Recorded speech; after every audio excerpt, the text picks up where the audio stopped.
ఏపీలో అధికార ప్రతిపక్షాలు బీజేపీ కంట్రోల్లోకి వెళ్లిపోయాయని, ఆంధ్రలో బీజేపీ ఎప్పటికీ బలపడదన్నారు. బీజేపీ సనాతన ధర్మాన్ని రక్షించాల్సిన అవసరం లేదని, ఇతరులకు నష్టం కలగకుండా సనాతన ధర్మాన్ని ఆచరించాలని తెలిపారు. మనకు ఆరాధ్య దైవం భద్రాద్రి రాముడన్నారు ఉండవల్లి అరుణ్ కుమార్. ఏవైతే మీరందరూ ఇక్కడ ఆంధ్రాలో నా ఉద్దేశంలో ఎప్పటికీ కూడా బీజేపీ నార్త్లో బలపడినట్టు బలపడదు. ఎందుకంటే మనకి ఆరాధ్య దైవం భద్రాద్రి రాముడు, అయోధ్య రాముడు కాదు. అయోధ్య రాముడు గొడవలు, వ్యవహారం, అరణ్యవాసం పోవటం అదిను. భద్రాద్రి రాముడు రామదాసు గుడి కడితే తానీషా కళ్ళలో కనబడ్డాడు. సెక్యులర్ రాముడు మన రాముడు. తానీషా కనబడి చెప్పాడు, విడుదల చేశారా నువ్వు అని. రామదాస్ కావాలంటాడు, నేను ఇంత చేసి జైల్లో పడి నన్ను దెబ్బలు కొడుతుంటే, నేను కొరడాలు ఎట్టు కొడుతుంటే నాకు కనబడకుండా నువ్వు వెళ్ళి తానీషాకి కనబడతావా అని. మన కథ అది. రాజకీయ పరమైనటువంటి యుద్ధాలని మతపరమైన యుద్ధాలుగా మారుస్తున్నారు. మార్చి మనలో మనకి గొడవలు పెట్టేటువంటి ప్రయత్నాలు చేస్తున్నారు.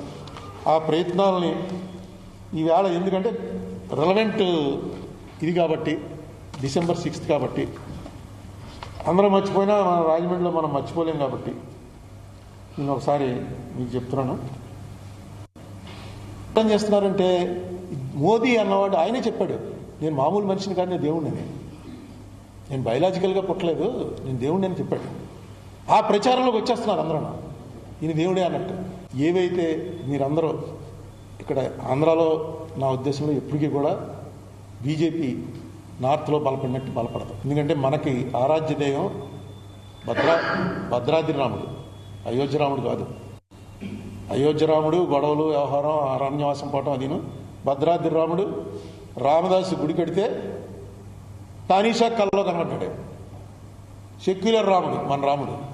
తానీషా కనబడి చెప్పాడు, విడుదల చేశారా నువ్వు అని. రామదాస్ కావాలంటాడు, నేను ఇంత చేసి జైల్లో పడి నన్ను దెబ్బలు కొడుతుంటే, నేను కొరడాలు ఎట్టు కొడుతుంటే నాకు కనబడకుండా నువ్వు వెళ్ళి తానీషాకి కనబడతావా.